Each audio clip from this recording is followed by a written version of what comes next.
Hiya, so I've got hot soapy water and all I've put in is some fairy antibacterial into the water. And what I always do is, that's my fridge freezer, and on the top always give that a good clean as well, because the top of everything always builds up with dust.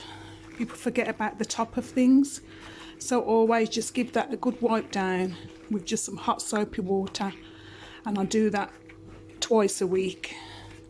Okay, in a bit. I heard it all before. Your hesitant, but you could give me